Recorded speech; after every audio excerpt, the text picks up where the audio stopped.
Whether we are growing orchids outside exposed to the elements at the whim of Mother Nature, or growing them indoors in a climate-controlled environment, there's certain factors that we need to look out for to keep our orchids in good shape all year round. And that is the seasonal changes. They affect our orchids in different ways, and let's look at how we can overcome these to ensure our orchids grow healthy and happily all year long.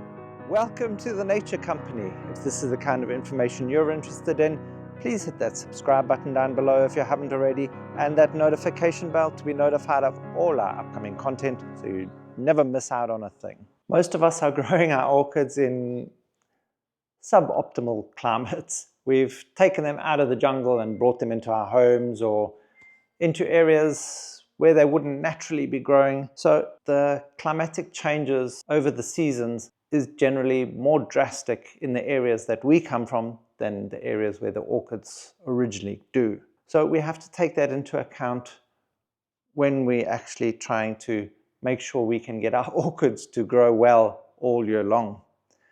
The last thing we want is for them to grow amazingly well during summer and then winter set back majorly, so that the next spring and summer all they're doing is trying to recover from the period of struggle that they had to stay alive. To get the most out of our orchids, we want them to be growing happily and successfully all year long. So in winter, obviously, the cold is going to be a big problem. So we need to try and manage the temperatures around our orchids. For the majority of orchids we want to keep the daytime temperatures in the mid to low 20s degrees Celsius, which is around 65 to 75 degrees Fahrenheit. And in the evening, we don't want to go too low. We want between 13 and 18 degrees Celsius, which is about 55 to 65 degrees Fahrenheit, because the cold can really damage our orchids and set them back a lot. Of course, things like cymbidiums and that are from the cooler environments need those lower temperatures to really thrive. But for the majority of the ones that we're going to be keeping in our homes, things like the Phalaenopsis, the Oncidiums, the Cattleyas, they don't want to get that icy coldness. So in moderating your temperatures to suit the orchids and generally yourself, it's the temperature that we feel most comfortable in as well. Often in winter we'll use a heater. And what's a heater going to do? A heater dries out the air incredibly. So we need to make sure that we can keep our humidity levels up. Also, winter generally, you'll often notice air humidity levels are a lot lower than during the spring, summer months. So we need to manage our humidity levels in the air too. That we can do by using things like just simple evaporation trays that we can place in and around our orchids. Just fill them up with water, ensure that there's always water in them, so this water can be evaporated up and give humidity to the area. Also, like I've suggested before, oasis that's just been soaked in water. This is also slowly going to evaporate the water out. You can actually have your pots sitting in above it, or just these pots in and around, just to supply humidity to the area around the orchids. Also, humidifiers, an excellent option if you can get them. Also, it makes it easier to breathe in winter too. So not only for your orchids, for yourself too. Also, when talking about your orchids during winter, a lot of them with the coolness slow down their growth. Their metabolism slows down, and some of them even go into dormancy, like your catasetums. They'll just lose all their leaves and go completely dormant, and then we have to manage our watering. So things like with the catasetums, we don't water at all. We let them go through that rest period until we start seeing that first little bit of growth in spring, and then we start resuming watering. With our other orchids, we just reduce our watering frequency. For one, with the cooler temperatures, our media is going to stay wet for longer, and we don't want to rot our roots. So adjust your watering down to levels that will be acceptable for your orchid. Just watch it more carefully. Also, you'll notice if you're bringing your orchids in from being growing outside for those winter periods, you'll notice there's an adjustment period. If you don't keep your humidity levels up, they quickly wither. Their pseudobulbs start to shrink and their leaves go a little bit leathery. This is because they're not used to the low humidity levels indoors. So keep those humidity levels at between 50 and 70% for optimal conditions for your orchid. Also, in winter, a lot of areas get winter rainfall and your light levels are incredibly low because often the skies are cloudy and you're just really not getting any sun at all.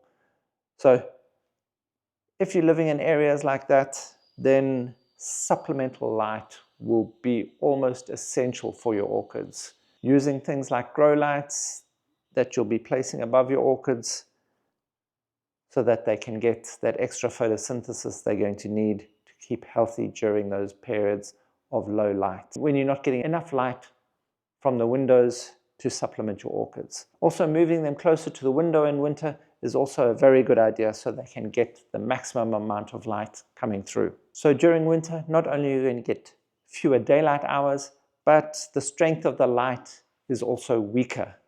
So we need to try and accommodate every way possible to ensure that our orchids get enough sun or light to thrive. And then once the seasons have turned and summer comes around, we're dealing with the heat.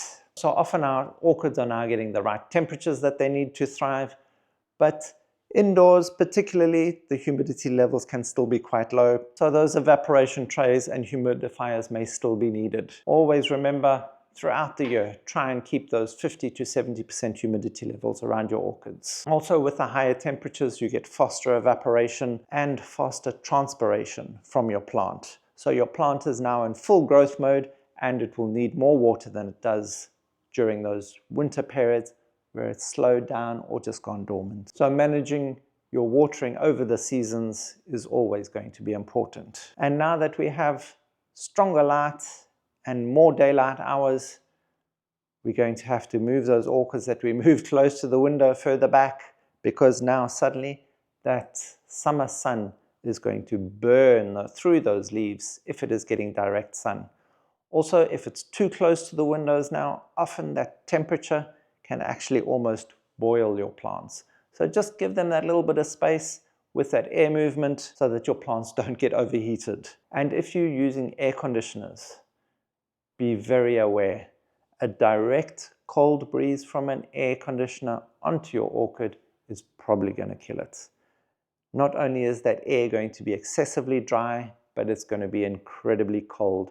And that constant cold breeze onto your orchid is going to be almost the worst thing you can do for it. And when it comes to fertilization and feeding of your orchids during these different seasons, during those winter periods, with those orchids that either go dormant or slow down their growth, it's time to reduce your feeding.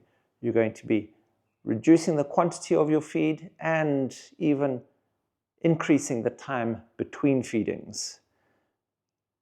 And some you'll just not feed at all, because we don't want any excess salt buildups in our media, because the plant's, for one, not going to be absorbing any of that extra nutrient, and two, we don't want to force the plant into a growth phase when it's not the time for it, and the seasons aren't right, the temperatures aren't right, and you might get deformed or malformed growths happening.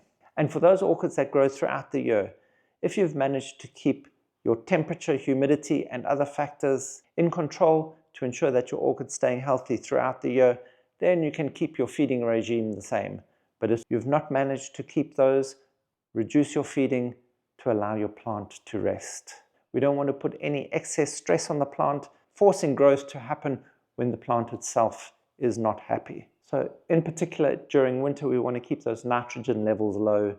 It helps slow down the growth. And if you're still feeding with phosphorus and potassium to maintain healthy roots and support the overall vigor of the plant, that's always a good idea, because during the orchid's dormancy, it still needs to keep itself healthy. In summer, the higher nitrogen levels help promote the leaf growth and the stem growth, and the potassium and phosphorus are still needed.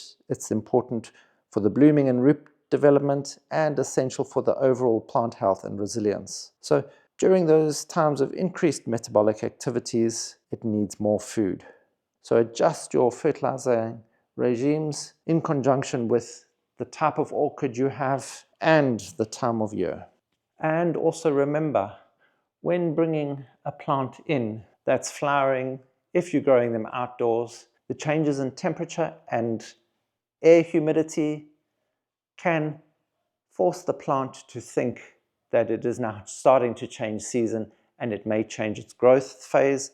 Also, it can draw a lot of moisture from the plant, causing the leaves to wilt and the pseudobulbs to wrinkle. So always take notice, watch your orchids carefully while you bring them indoors, because this can happen quite quickly. Within 2 weeks, you can notice a big difference in what your orchid did look like, the way you were treating it while it was outdoors, compared to what it looks like now halfway through its flowering. So it's about managing your orchid. You're using those same techniques as you would for your seasonal changes to ensure that your orchid can stay healthy through this blooming phase when you've brought it indoors. We're continually posting new information up on our Buy Me a Coffee link there. We'd appreciate it if you would consider becoming a member. And thank you for watching. If you found any of this information helpful, please hit that like button, hit that subscribe button down below, and bing bong, that notification bell to be notified of all our upcoming videos so you don't miss out on a thing. Help us grow as we help your orchids grow.